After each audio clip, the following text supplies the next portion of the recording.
আমেনা মায়ের কোলে, আমি পুরোটা পারি না।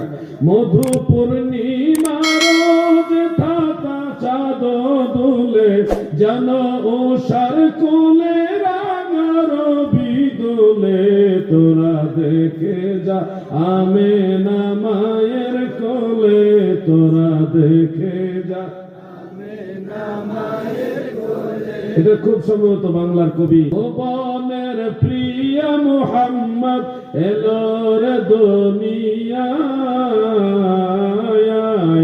সাগর আকাশ বাতাস দেখবি যদি, আয় সাগর আকাশ বাতাস দেখবি যদি। বলুন না, সবাই বলে নবীজির মহব্বতে।